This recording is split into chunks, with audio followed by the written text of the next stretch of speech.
자, 이어서 어제 정부가 발표한 2023 하반기 경제정책 방향에 대해서 살펴보도록 하겠습니다.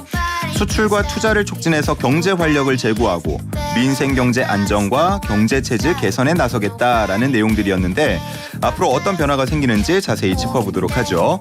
최훈길 이데일리 기자 전화 연결돼 있습니다. 기자님 안녕하십니까? 예, 안녕하십니까? 네. 자, 어제 하반기 경제정책 방향이 좀 여러 측면에서 얘기가 나왔습니다. 먼저 총평을 해주신다면요? 예, 저는 한 두 가지 정도가 눈길을 끌었는데요. 그 첫 번째로는요, 그 하반기 경제정책 방향이 발표가 되면은요, 예. 출입 기자들이 제일 먼저 사실 자료를 받고 보는 게요, 기재부가 추산한 경제 전망 수치거든요. 근데 어제 기재부가 올해 성장률을 1.6%에서 1.4%로 하향 조정을 했습니다. 예. 그러니까 사실 이제 하향 조정하는 것도 많지가 않고요. 사실 1.4%라는 게 시장에서 보는 현실적인 사실 그런 수치거든요. 예. 그러다 보니까 그 현재 이제 경제 라인이 그 동안에는 사실 뭐 좀 정책의 어떤 그 의지를 담아서 성장률을 그 현실보다는 조금 더 과하게 이렇게 그 전망한 정도가 있었는데 예. 지금은 이제 경제 라인에서 좀 오버하지 않은 좀 진단을 했다. 그게 좀 눈길을 끌었고요. 예. 그 두 번째로는 경제 성장률을 이렇게 하향 조정을 했고요. 그리고 그 올해 이제 그 세수 결손이 한 40조 원이 좀 넘을 거라고 전망이 되고 있거든요. 예. 근데 그런 상황에서 저 하반기 이제 어떤 추경 얘기가 지금 검토하지 않는다는 얘기를 좀 했습니다. 근데 이제 사실 이제 재정 건전성이라는 게 뭐 세입이나 세출 양쪽이 균형을 맞춰야 되는데 예. 현재는 좀 세입이 좀 펑크가 나는 상황이거든요.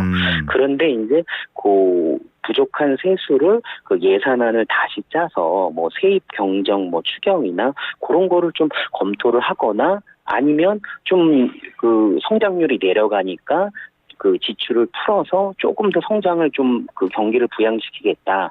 그런 걸 좀 할 수도 있었을 것 같은데 네. 그런 거에는 선을 그어가지고요. 그 추경에 대해 선을 그은 것도 좀 눈길을 끌었습니다. 알겠습니다. 자, 어제 이제 나온 방향성을 보면 총 4가지입니다. 경제 활력 제고, 민생 경제 안정, 경제 체질 개선, 미래 대비 기반 확충. 저희도 이 순서대로 좀 주요 내용들을 살펴볼까 하는데 뭐 말씀을 해주시면서 그래도 청취자분들의 생활에 정말 밀접한 것들이 있다면 조금 더 강조해서 말씀을 해주시면 좋을 것 같아요.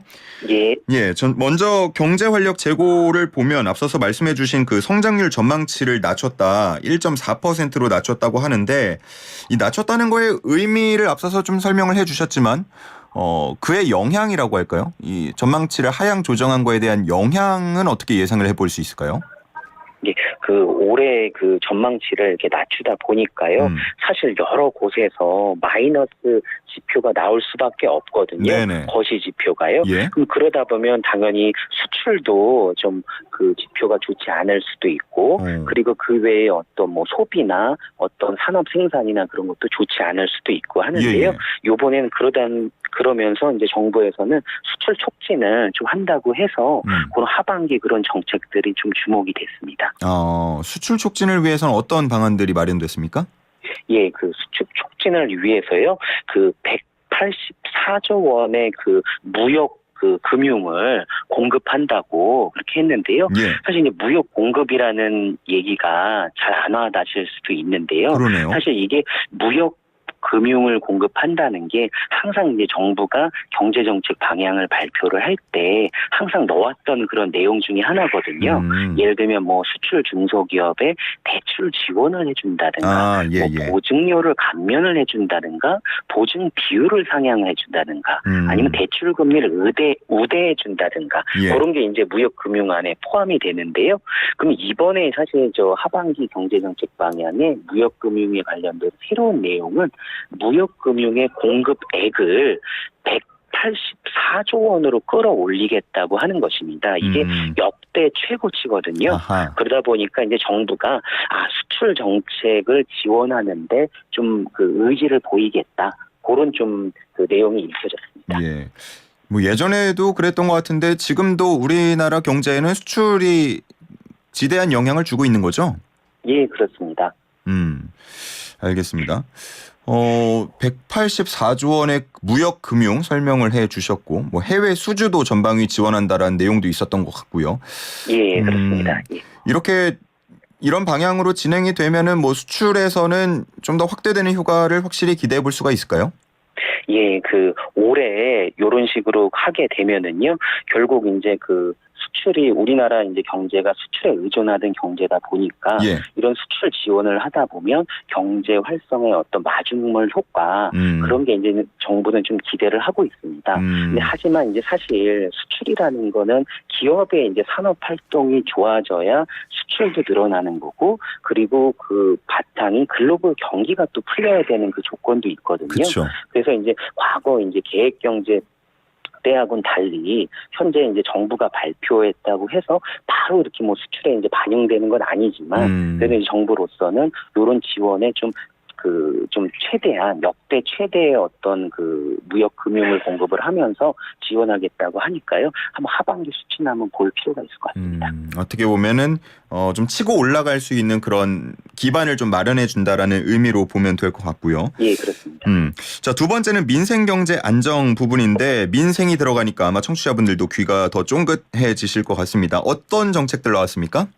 예, 민생 경제 안정 내용에는요, 크게 한 4가지 세부 분야로 이제 구성이 됐는데요. 예. 첫째로는 물가 생계비 부담 경감, 그리고 둘째는 주거 안정, 예. 셋째는 일자리 확충, 넷째는 약자 복지, 취약계층 지원 내용이 이제 다뤄졌는데요. 그러니까 제일 이제 정책적으로 이제 파급력이 큰 사안은요, 여기 이제 부동산 관련 내용인데요. 전세난을 잠재우기 위해 총부채 원리금 상환 비율, 그러니까 DSL을 완화한 내용인데요. 예. 그 내용 이제 조금 이따가 이제 자세히 설명드리겠고요.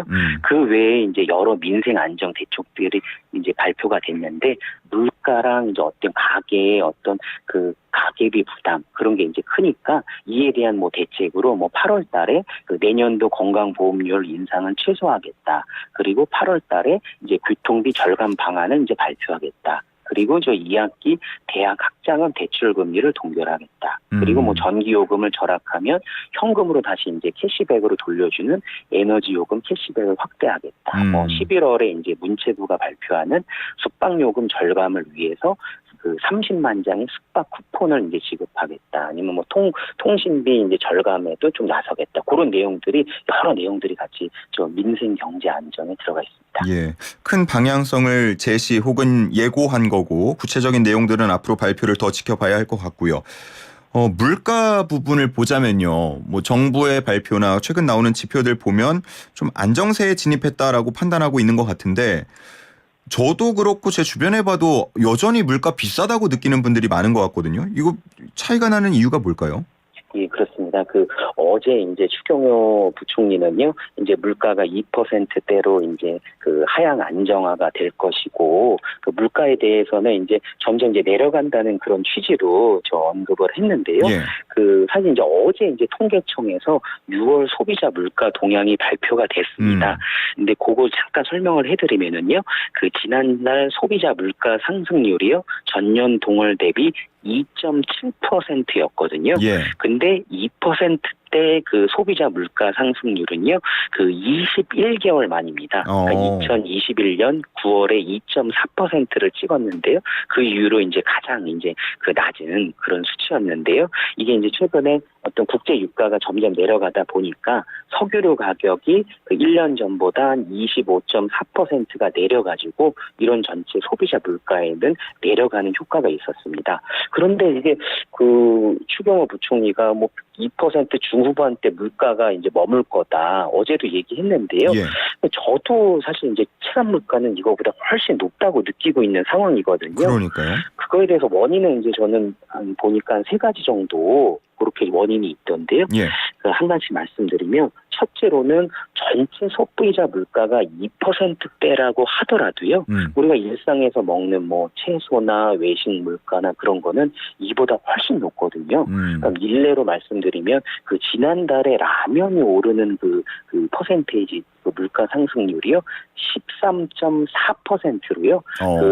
그 금융 위기 이후에 한 14년 4개월 만에 최고치였다고 합니다. 예. 실제 이렇게 국민들 입장에서는 훨씬 2%가 아니라 라면 드실 때나 그럴 때 13% 이상 그런 체감하는 그런 걸 느끼고 있고요. 또 하나는 이게 이제 전년 동월 대비 이제 기준이다 보니까 우리가 이제 월 단위, 주 단위로 가격 변화를 인식하기 때문에 당연히 체감 물가가 높고요. 그리고 세 번째로는 그 통계청에서 물가 품목별 물가지수 가중치를 두고 있거든요. 근데 지금 물가 통계의 가중치를 제가 보니까요. 그 기준 연도가 2020년입니다. 3년 전입니다. 그러다 보니까 그 지금 2023년이니까요. 당연히 이제 그 국민들께서 느끼시는 그 체감 지표와 이 통계청의 2%대 물가하고는 차이가 있을 수밖에 없습니다. 그렇군요. 뭐 물가가 워낙 이제 높으니까, 비싸니까 내수 시장을 더 키우겠다. 그리고 좀 할인을 해주겠다라고 해서 코리아 세일 페스타를 운영하겠다라고 했는데 이런 할인 쿠폰 같은 거 주는 거는 이게 장기적으로는 도움은 안 되겠죠? 예, 그렇죠. 그러니까 지금 그 과거에 이제 코로나 때도요 그런 이제 소비 쿠폰 같은 거를 이제 그 많이 이제 줬거든요. 뭐 농식품부도 그렇고 뭐 문체부도 그렇고 할 때는 근데 이런 걸 할 때는 그 배달에 대해서도 뭐 할인을 해주고 뭐 그런 것도 했는데요. 그럼 관심은 되게 높습니다. 사실 기사를 써도 클릭수가 정말 많이 나오거든요. 그런데 실제로 그거는 그 정부가 사실 시장에 개입을 해가지고요. 그 일시적으로 전체도 아니라 일부에 이제 지원해주는 효과잖아요. 그러다 보니까 요 효과가 끝나면 그렇다고 다시 소비가 지금 뭐 코로나든 경기 부진이든 자영업 하시는 분들 엄청 힘드시잖아요. 그게 요 소비 쿠폰으로 다시 반등하기에는 좀 한계가 있는 것은 사실입니다. 알겠습니다. 부동산 얘기해 주신다고 했는데 부동산에서는 어떤 부분을 눈여겨봐야 됩니까?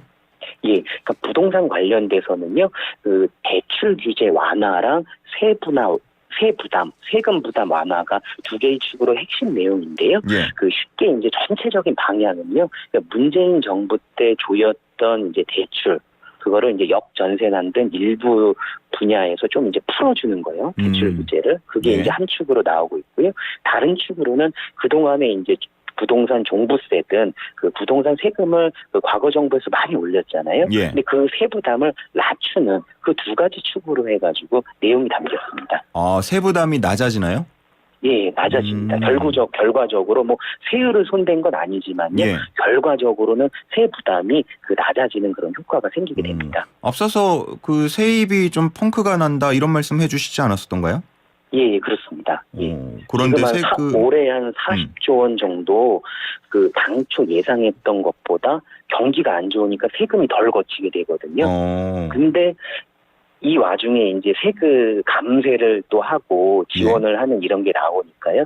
또 일각에서는 이게 재정 건전성 측면을 봤을 때 과연 맞는 건가 하는 또 지적도 나오고 있는 건 사실입니다.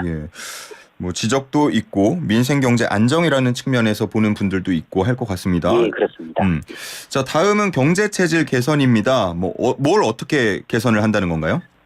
예, 그 추경호 부총리가 그 세 번째로 발표한 방향이 경제 체질인데요. 그 요 경제 체질은 네 가지 분야로 이제 구성이 되어 있습니다. 그러니까 첫째로는 과학기술 첨단 산업 육성 부분이고요. 두 번째로는 구조개혁 가속화 부분이고요. 셋째는 경제 규제 혁신 부분이고요. 넷째는 공정 상생 촉진 부분인데요. 실제 이제 경제 체질 개선이라고 하니까요. 무엇보다도 이 중에 이제 주목받는 내용은요.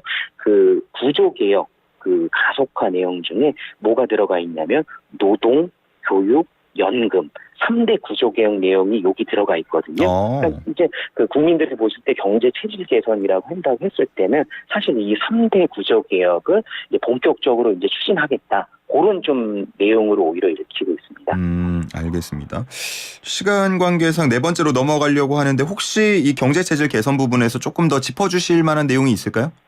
예, 지금 경제 체질 개선 중에요. 우선 가장 현안이 됐던 게 노동 관련된 부분이거든요. 예. 근데 이제 주 52시간 그 노동제 관련돼 가지고 그때 이제 개편하려고 했다가 3월에 주 60호시간제 뭐 최대 60호시간 논란이 되면서 이게 사그라들었잖아요. 그랬죠. 그런데 여기 안에서 얘기를 한 게 고용노동부는 그 하반기에 주 52시간제 유연화와 직무 성과 중심인 임금체계 개편.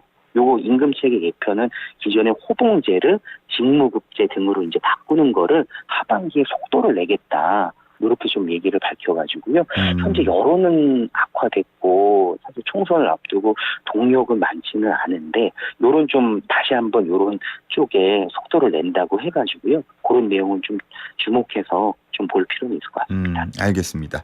자, 한 1분 반 정도 남은 것 같아요. 마지막 미래 대비 기반 확충 내용에서는 어떤 거 한 가지만 좀 강조해 주신다면요? 예, 가장 그 미래 대비 확충은 뭐 안에 들어가는 게 가사 노동, 육아, 출산 부담 이 부분이 가장 많이 이슈가 됐거든요. 그러니까 요 안에 예를 들면 결혼을 하게 됐을 경우에 그때 이제 증여를 이제 받는 경우가 현재는 이제 그 자녀 1인당 5천만 원까지 이제 공제를 받는 건데 예. 앞으로는 이거를 1인당 1억에서 1억 5천만 원으로 늘리는 방안을 이제 얘기가 나오고 있어요. 예. 근데 이 공제 금액은 2014년 이후 현재까지 유지된 거라서 경제 규모도 커졌으니까 이참에 이제 지원도 해주고 신혼부부 결혼 부담도 이제 줄여주자 이런 얘기도 있지만 또 한쪽으로는 이렇게 줄여준다고 해서 결혼하고 출산하는 게 과연 이게 점점 늘어날 수가 있겠느냐라는 얘기도 있고요. 또 결혼을 또 미룰 수밖에 없는 청년층들이 꽤 많이 있거든요. 예. 그럼 이 청년들은 정책 사각지대에 놓이게 된다. 그런 또 지적도 나오고 있습니다. 알겠습니다. 자, 오늘 이렇게 어제 발표가 된 하반기 경제정책 방향에 대해서 주요 내용들 함께 짚어봤습니다. 최용길 이데일리 기자와 함께했습니다. 고맙습니다. 감사합니다. 네.